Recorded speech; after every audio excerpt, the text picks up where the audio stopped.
Martínez y Martínez Panza conducen Frecuencia Laboral, el espacio donde los trabajadores son la noticia. Bienvenidos. Muy buenos días, yo soy Lourdes Martínez. Hoy es sábado 27 de febrero del 2016. Saludo a nuestro auditorio en el interior del país, en la Ciudad de México, y a quienes nos contactan en el extranjero a través de nuestro portal www.frecuencialaboral.com. Hola Martín, buenos días, ¿cómo estás? Hola Lulú, amigos del auditorio, buenos días. Enviamos un saludo a toda la clase trabajadora del país, a los miembros activos del Sindicato Mexicano de Electricistas en Resistencia. Iniciamos con Frecuencia Laboral, el espacio en donde los trabajadores son la noticia.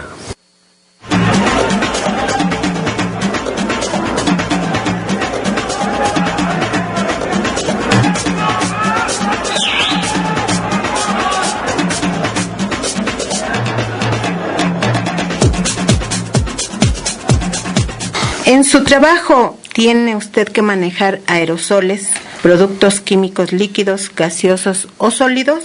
Estos productos tienen un impacto en la salud de las y los trabajadores, y para su manejo los patrones deben sujetarse a la norma de salud número 10 a fin de reducir los impactos que estos productos causan en el cuerpo humano.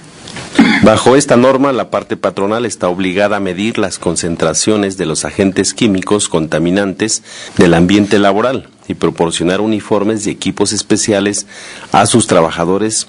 Y para darnos detalles sobre este tema se encuentra con nosotros el doctor en salud. Muy buenos días, doctor. Bienvenido al RIN Laboral. El RIN Laboral.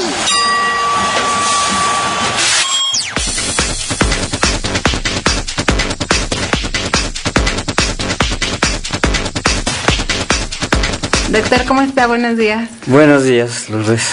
Bueno, pues doctor Pantoja está con nosotros, es especialista en materia de salud para los trabajadores de la UAM Xochimilco. ¿Por qué no se presenta, doctor, por favor? Mi nombre es Luis Manuel Pérez H. Pantoja, docente de la maestría en Ciencias en Salud de los Trabajadores de la UAM Xochimilco. Doctor, bueno, nos estaba usted comentando que nos va a platicar de este tema que es tan importante, porque hay muchos trabajadores que trabajan con acetonas o con otros químicos más peligrosos, amoníaco, y ni siquiera respiradores les dan. El tema es pertinente porque en el mes de abril de este año va a entrar en vigencia la norma 010 STPS 2014, cuyo nombre es Agentes Químicos Contaminantes del Ambiente Laboral, Reconocimiento, Evaluación y Control. Esta norma es la que determina los límites máximos que se permite de exposición a diferentes sustancias químicas.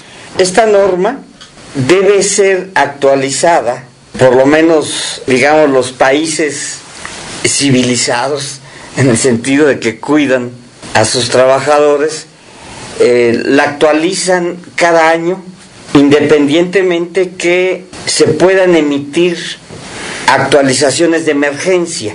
¿Por qué? Porque en esta norma, al fijarse un límite de exposición a una sustancia química, que habrá que decir que estos límites no son una frontera segura entre la salud y la enfermedad, pues están variando dependiendo de los avances científicos que hay en el estudio de estas sustancias. Entonces hay sustancias que hace 2 años no se le había identificado un potencial de producir cáncer y hoy sí. Entonces se puede emitir una norma de emergencia. Pero en nuestro México,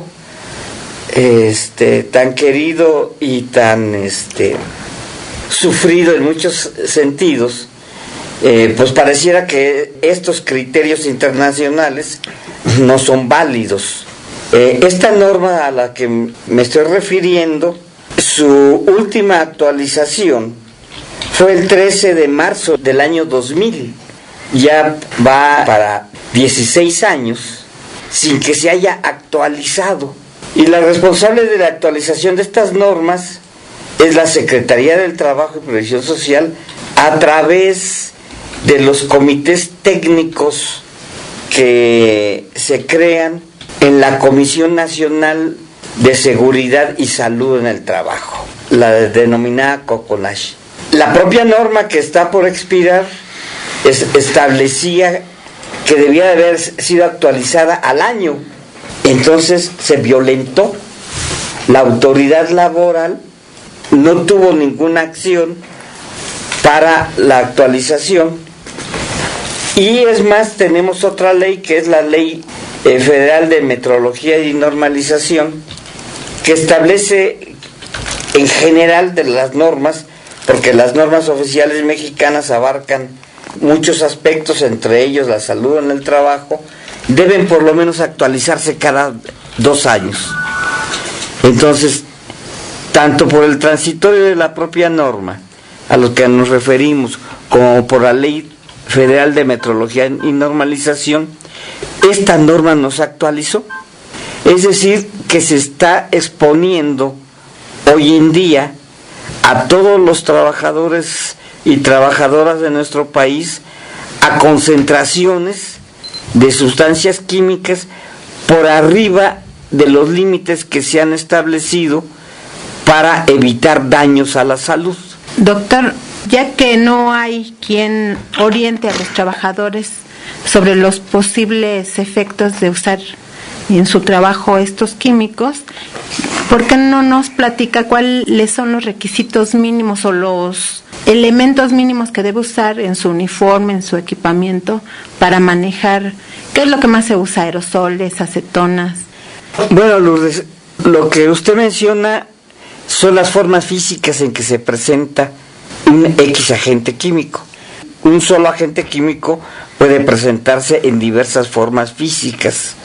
Esta norma solamente regula 764 sustancias químicas de las más de 60,000 sustancias que hay en el mercado.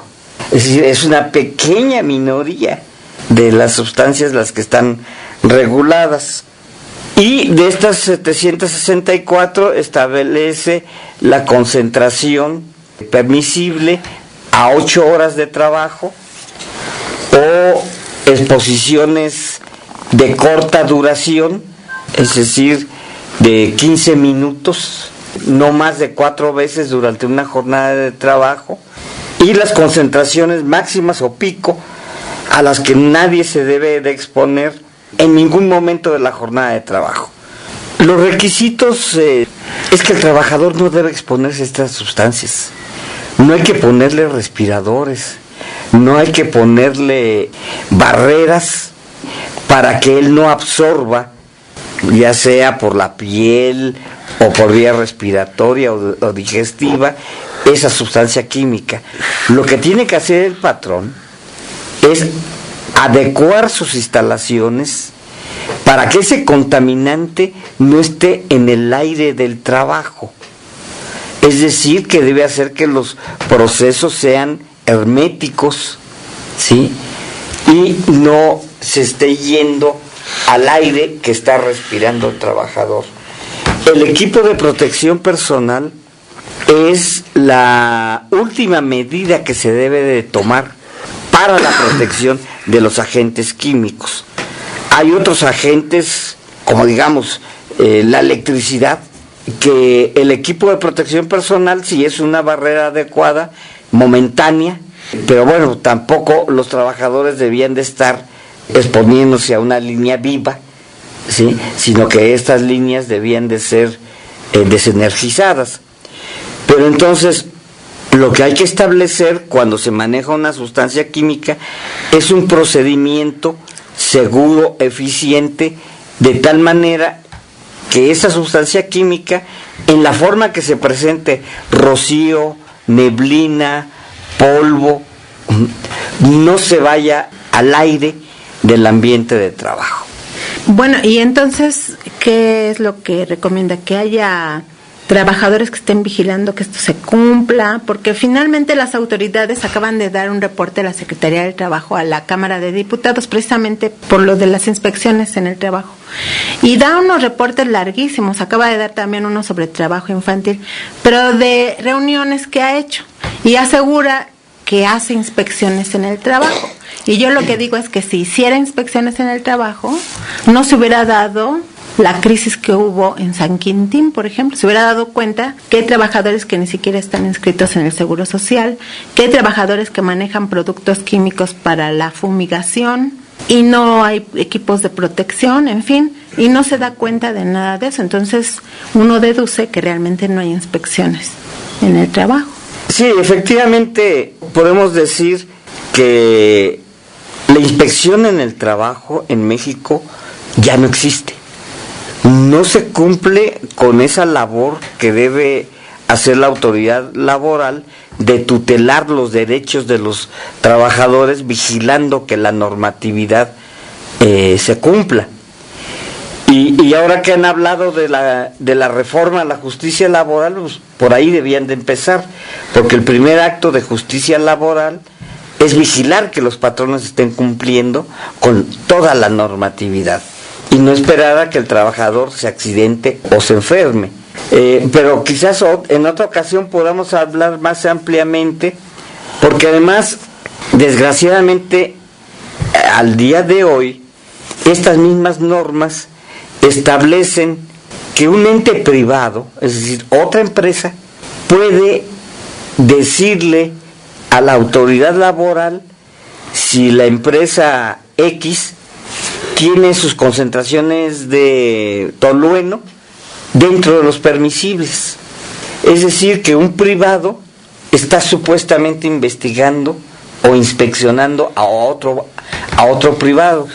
Y se puede pagar y que no reporte nada. Y sabemos y conocemos en nuestra experiencia que muchos laboratorios de los que hacen estas pruebas no son éticos y sacan sus resultados a modo de que el patrón los presente ante la Secretaría del Trabajo, avalados por ellos y diciendo que se está cumpliendo con la normatividad. Por cierto, en la semana hubo 2 accidentes mortales en Tláhuac de trabajadores que estaban haciendo el reemplazo de un poste de las compañías contratistas que tiene la Comisión Federal de Electricidad. La empresa de clase mundial continúa asesinando industrialmente a trabajadores. Tenemos una lista larguísima de accidentes de esta naturaleza y bueno, ya para muchos se ha olvidado el crimen industrial de pasta de conchos, y que después también en Los Pocitos ha habido bastantes asesinatos industriales por parte de las empresas que no cumplen con estas normas de protección al medio ambiente en el entorno del trabajo. Así es. Lalo. Sí, no, 2 cositas. Recordaba yo que en el caso de cuando explicaba el bombero peregrino de los incendios y los accidentes, casi siempre son causa o motivo más bien de la corrupción, de que no se hacen inspecciones y todo eso. ¿Y por qué la inspección también perdió vigencia y se convirtió en un puro trámite? Porque hace 12 años, 15 años, la Secretaría de Trabajo emitió una norma en donde le decía a las empresas que se podían someter voluntariamente a la inspección. Entonces se convirtió en un trámite porque dicen, ya me inscribí, ya nada más obtengo mi papelito de certificación y se acabó. Entonces no hay inspecciones. Claro. Y aquí acabamos de transmitir una entrevista con Cristina Auerbach, que es una de las coordinadoras de ahí de la familia Pasta de Conchos, la organización, que dice que llevan 1 año, 1 mes sin ningún accidente, pero porque ha sido la sociedad la que está vigilando. Y dice que en ese periodo, como han hecho una buena alianza ya con autoridades, han podido que se despida a 15 delegados o inspectores del trabajo, porque se corrompen. Esa es la realidad.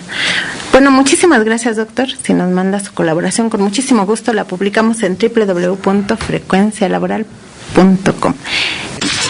Estás escuchando Frecuencia Laboral con Lourdes Martínez y Martín Esparza. Seguimos. El despertar del gallo.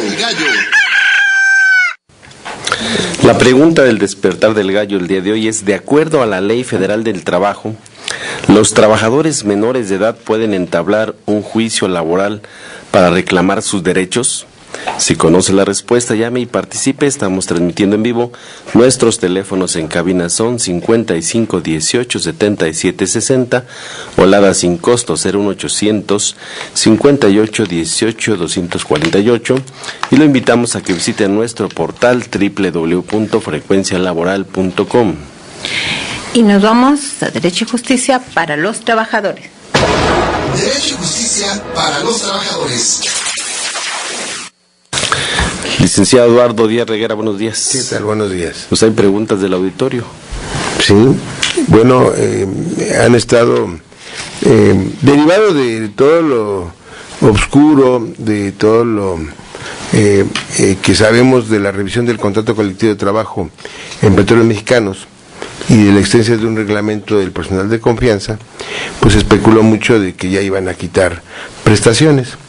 Van a quitar, tienen gas, gasolina, canasta básica, y sobre todo la cuestión de las jubilaciones, que pues, representan, digamos, cerca de 40,000 gentes de Petróleos Mexicanos están jubilados, y bueno, pues temen por la cuestión de perder esta jubilación.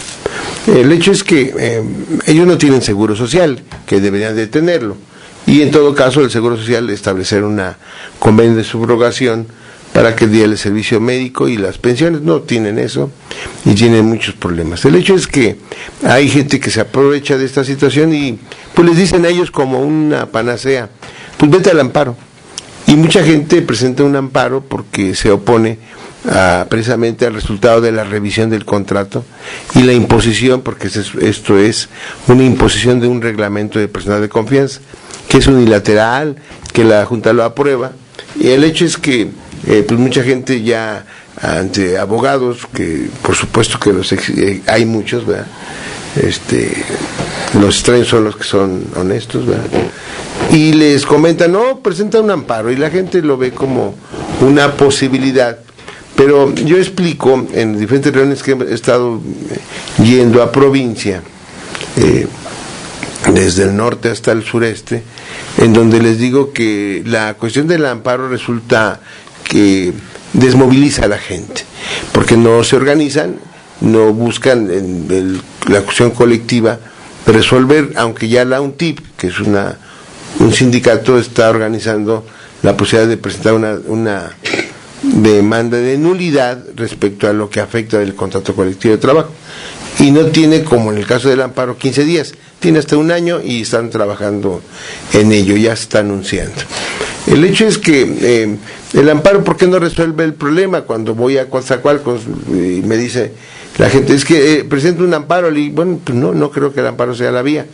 Y les pregunto quién presentó amparo, y casi la mayoría presentó amparo, y les cobraron de entre 5,000 a 10,000 pesos. ¿Por qué no es procedente el amparo? Les explico. Porque el auto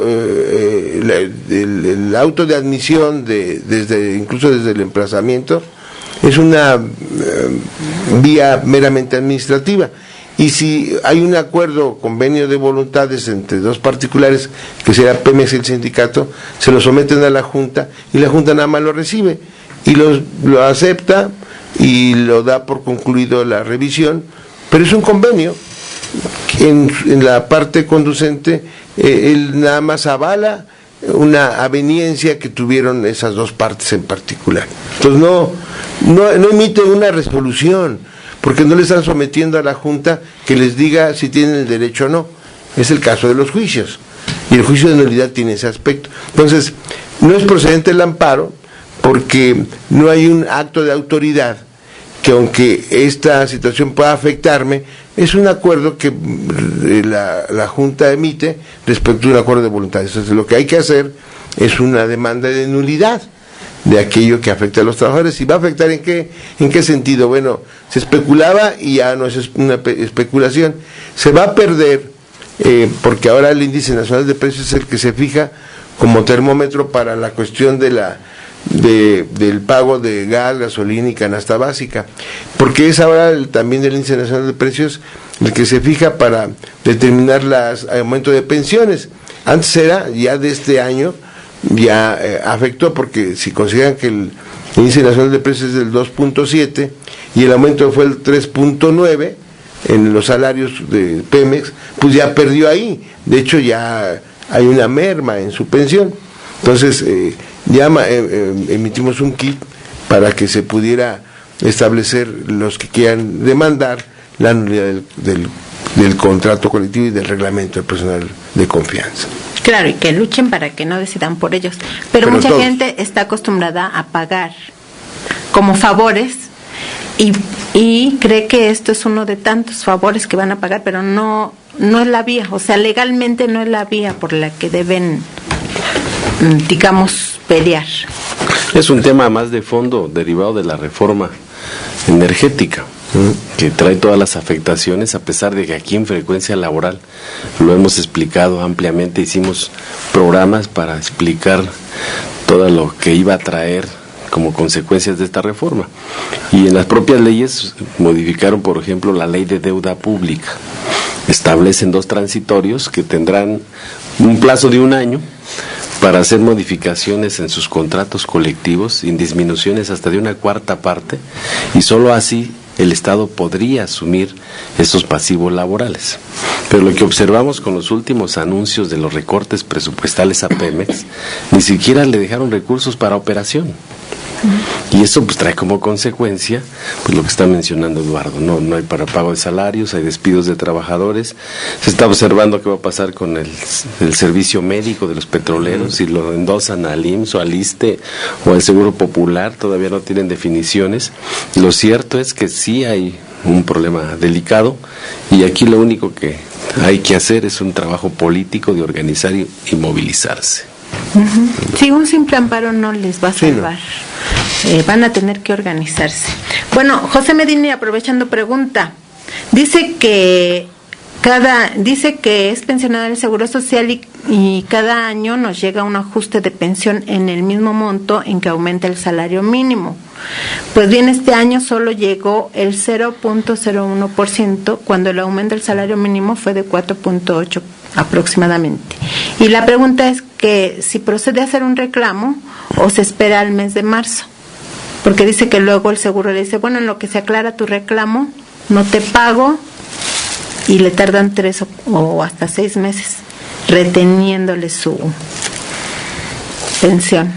Sí, bueno, lo que si él se quiere esperar en la buena fe, difícilmente la tendrán los representantes del seguro y de los patrones, pues que lo haga, pero yo creo que debería de presentar una reclamación y posteriormente una demanda, porque si tenía una actualización de su pensión en determinado término, pues que lo hagan, es su obligación. Hay más preguntas, las vamos a dejar para el rato. Lo que sí queremos de una vez es saludar a todos nuestros colaboradores voluntarios y enviarle un saludo muy afectuoso a Andrea Luna, quien está enferma, está atendiéndose, pero le deseamos que se recupere muy pronto. También al licenciado Jesús Luna, Joel Hernández el Popeye está esta mañana ayudándonos a contestar los teléfonos.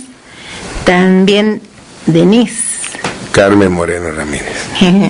Antonio Peregrino Rojo también está haciendo análisis clínicos, o sea que anda los bichos atacando. No hay que dejarnos. Martín también envío un saludo en los controles técnicos a David Muñoz. Él hace posible que usted nos escuche en su hogar. Llame y participe, estamos transmitiendo en vivo. Nuestros teléfonos en cabina son 5518-7760. Y nos vamos a reír para no llorar. Déjeme reír. Ay, mamá. Para no llorar. ¿Qué va? Déjeme cantar, para que la pena no duela tanto. Déjeme reír. Ay, mamá. Para no llorar. ¿Qué va? Déjeme cantar, para que la pena no duela tanto. ¿Por qué nos vamos a reír para no llorar? Como dice la canción de Rubén Blades. Porque la Comisión Nacional del Sistema de Ahorro para el Retiro, CONSAR, entregó a la Cámara de Senadores su informe 2015, en el que señala que modificó el año pasado sus normas de manejo de los ahorros de los trabajadores para el retiro, a fin de agilizar sus decisiones sobre en dónde invertirlas y con quién invertirlas. La Comisión Nacional del Sistema de Ahorro para el Retiro destaca que aprobó desde agosto del 2015 simplificar y desregular procesos para agilizar la toma de decisiones de inversión de las AFORES, pero en ningún lado habla sobre medidas para recuperar el dinero que ahorran los trabajadores para el retiro en caso de que se desaparezcan o pierdan en esas inversiones. Estás escuchando Frecuencia Laboral con Lourdes Martínez y Martín Esparza. Seguimos. Tenemos información del Sindicato Mexicano de Electricistas. ¿Cómo va el asunto, Martín?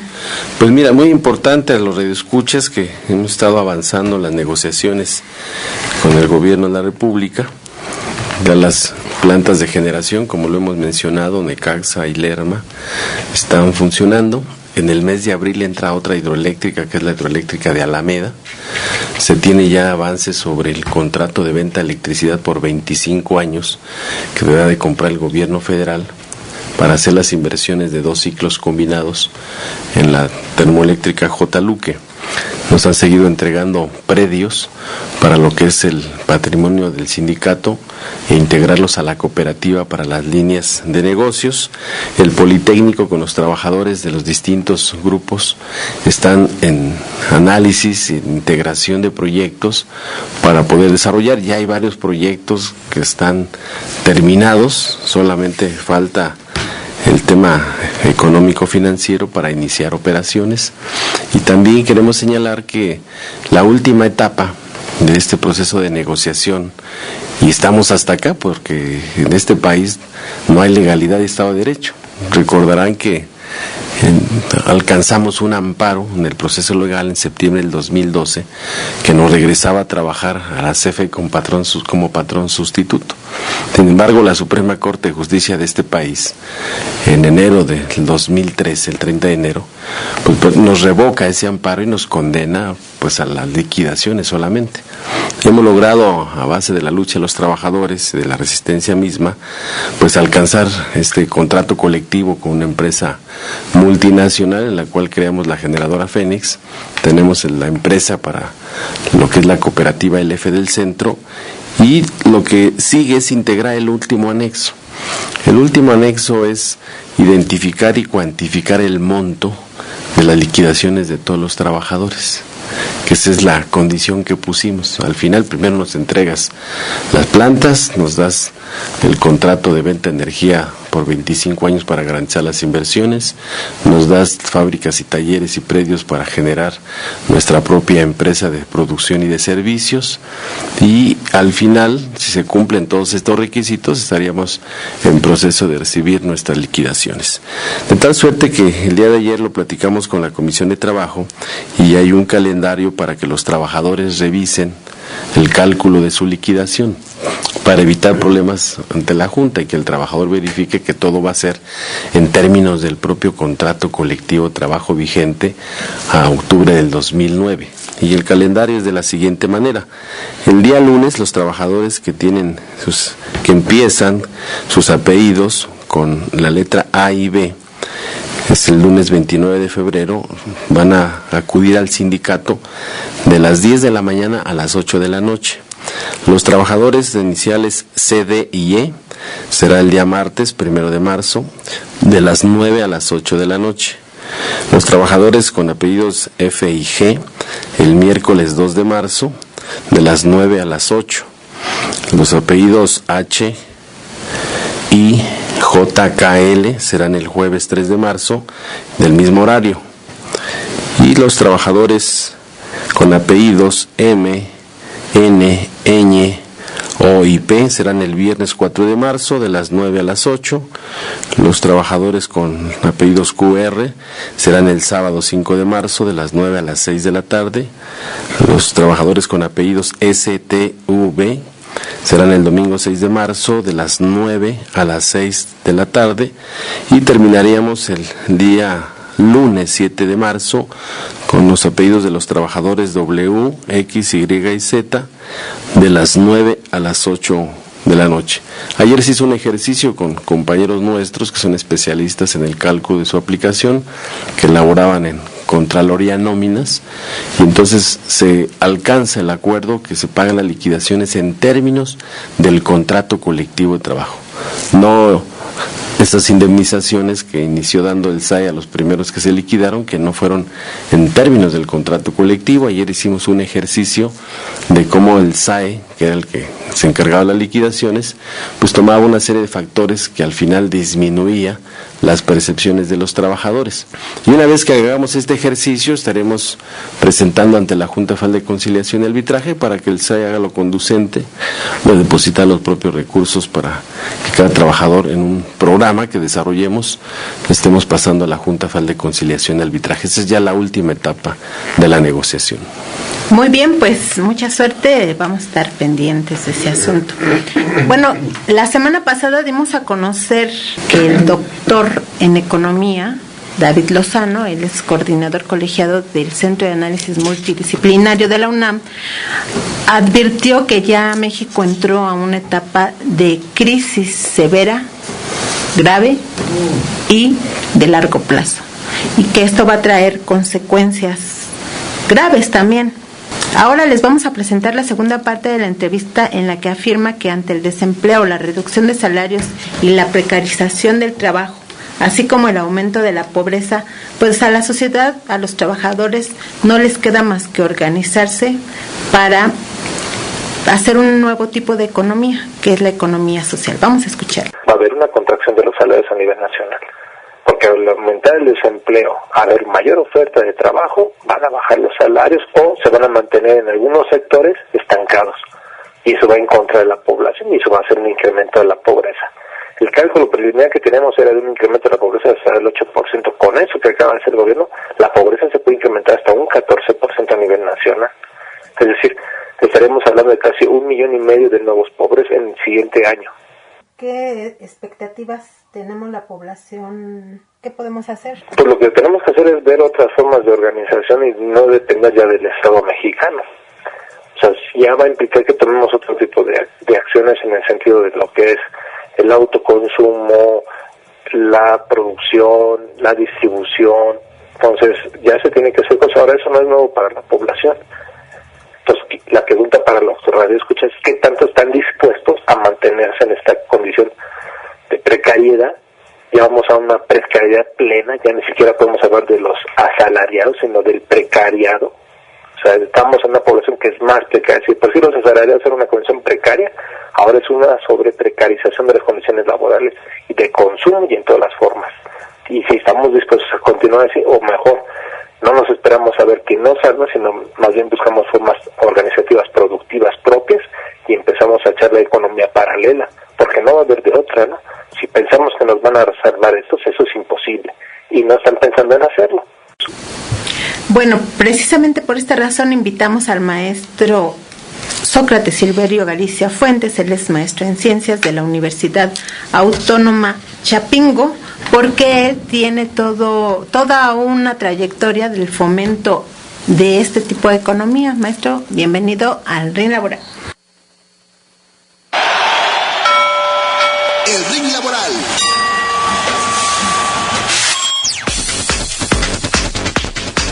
Buenos días. Buenos días, muchas gracias por invitarme. Bueno, ¿qué consejos nos puede dar para lograr esto de poder organizar nuevas formas de comercialización, eliminar intermediarios, bajar costos? Bueno, hay sobre esto una serie de experiencias nacionales y también internacionales que se han dado en diferentes contextos sociopolíticos. Eso quiere decir que tanto en países de corte capitalista como en países socialistas se han dado diferentes experiencias para enfrentar estas problemáticas. En la actualidad en el mundo existen alrededor de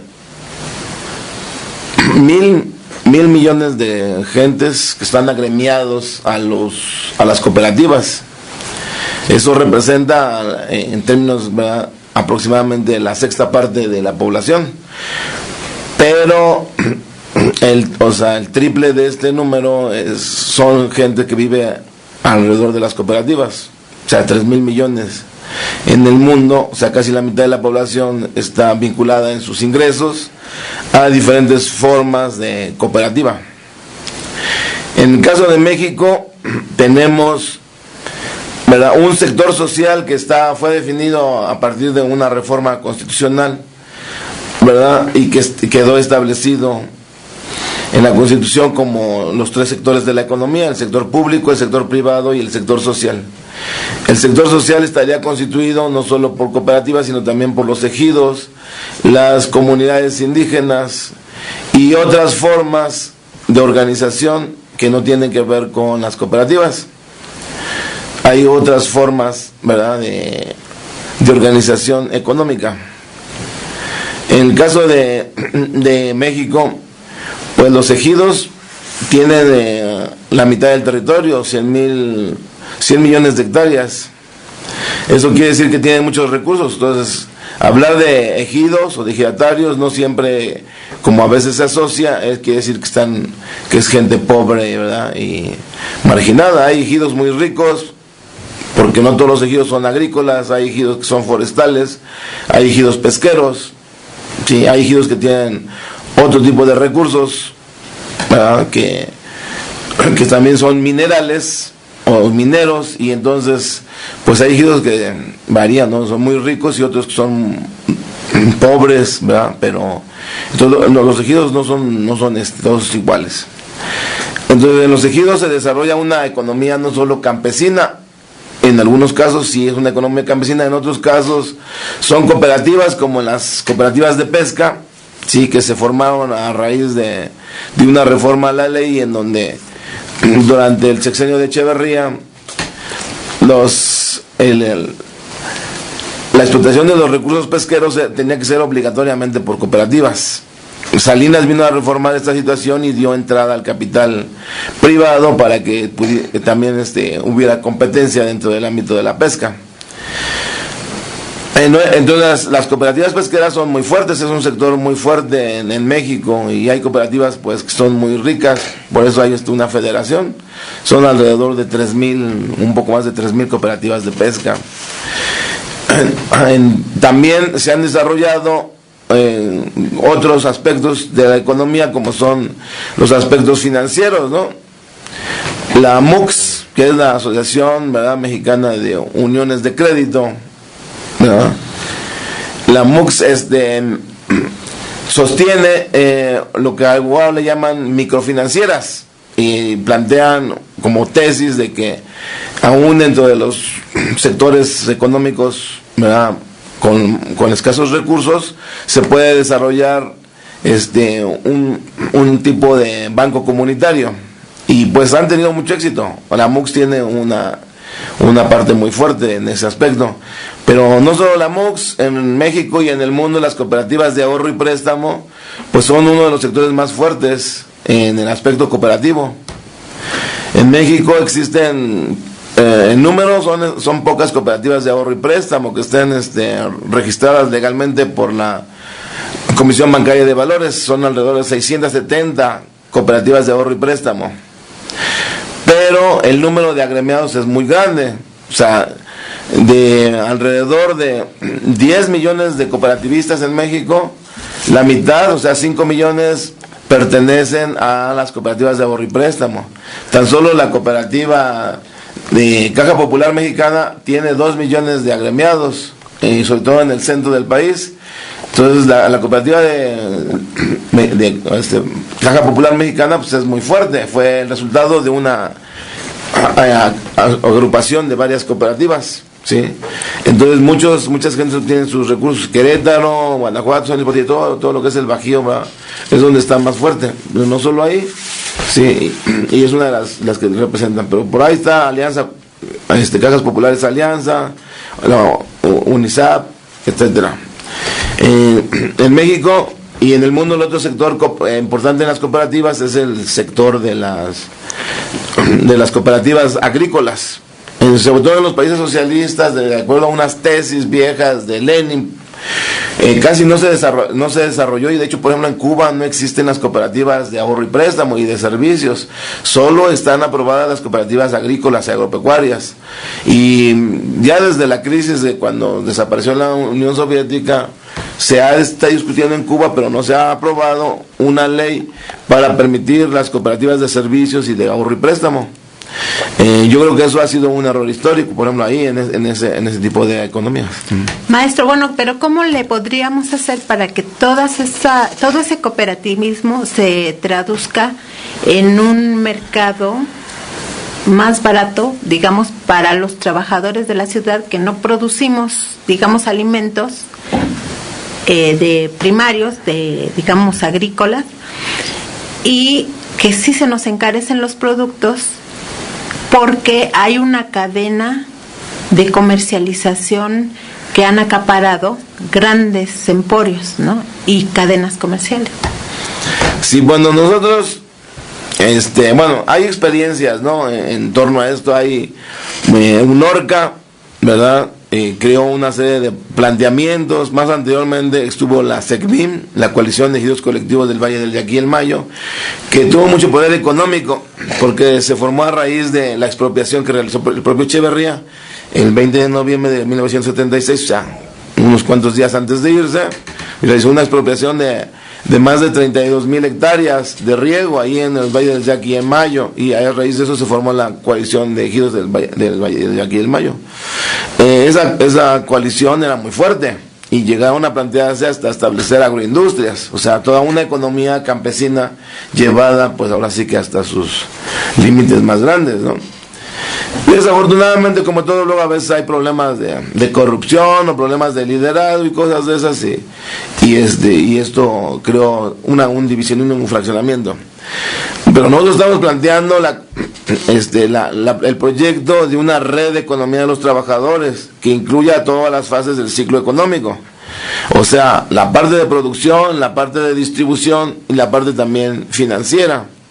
Y entonces nosotros creemos que no partimos de cero. O sea, tenemos esta base del sector social, que son, decíamos, 30,000 ejidos con sus 100 millones de hectáreas, ¿verdad?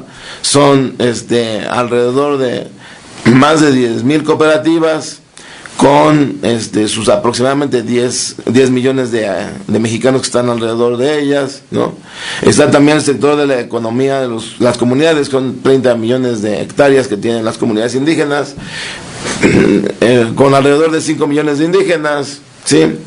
Entonces tenemos, el sector social es un sector no visible y para muchos, sin embargo, es un sector que es muy fuerte en México, y sería como que el punto de partida habría que, ¿verdad?, crear las condiciones para que esto se desarrolle, junto con los, sobre todo sindicatos. Decimos que tenemos 19,000 sindicatos, ¿no? No todos son democráticos, pero con el sindicalismo democrático se podría establecer esta red, ¿no?, de economía de los trabajadores, y que pudiera ser la base de desarrollo de una economía diferente. Bueno, maestro, pues muchísimas gracias. Si nos manda su colaboración, con mucho gusto la publicamos en www.frecuencialaboral.com.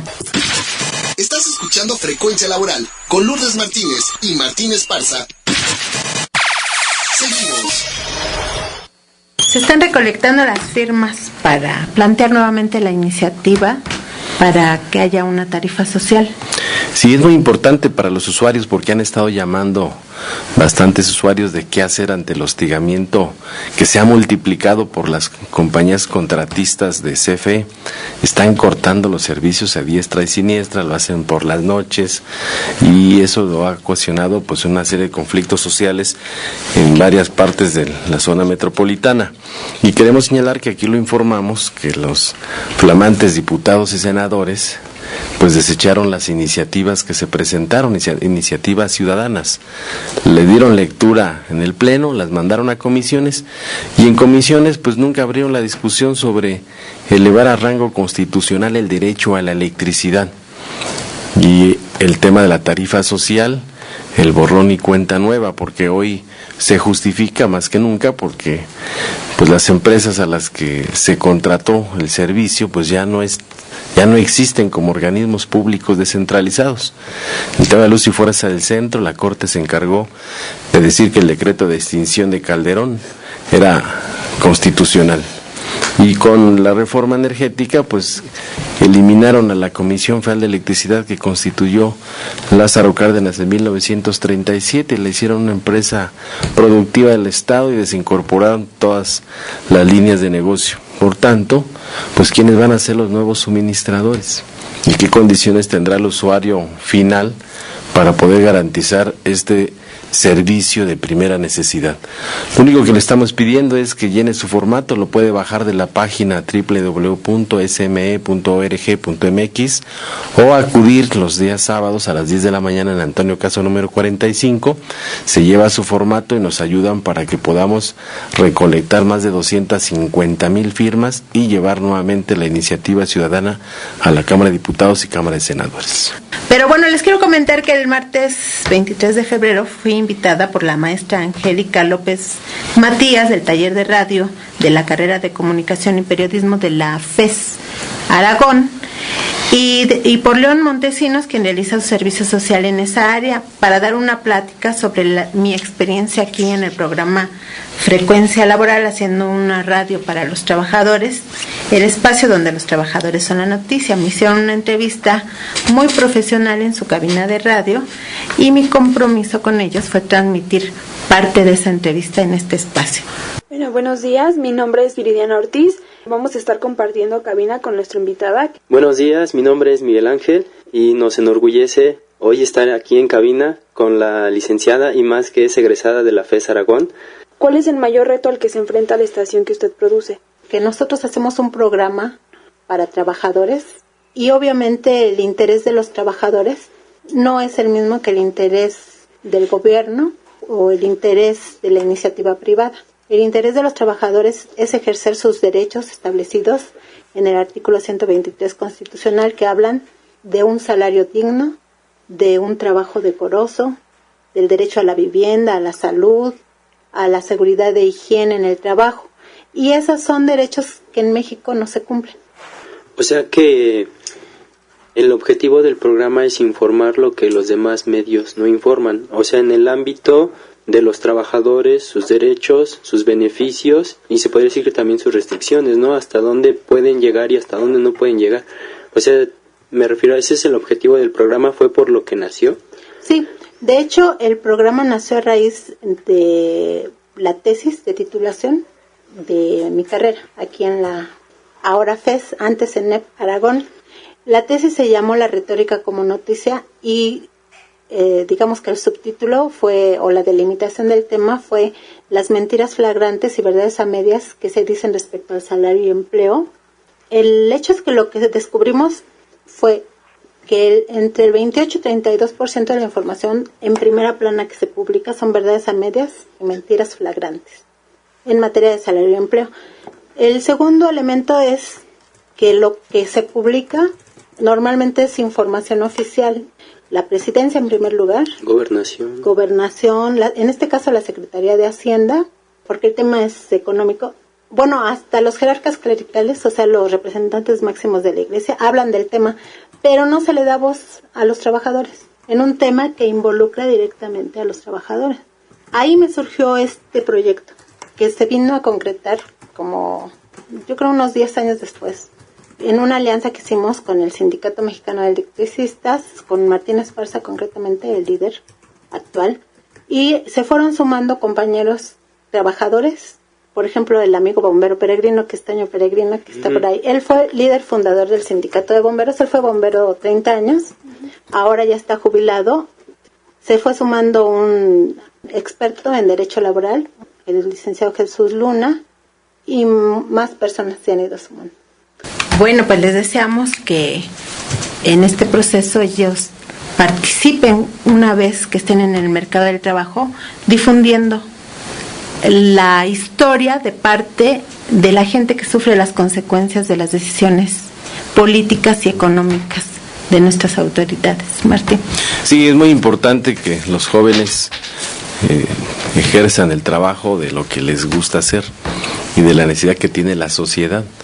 Hoy observamos que los medios de comunicación, los grandotes, están controlados por la iniciativa privada, subordinados muchas veces o en acuerdos con los gobiernos en turno.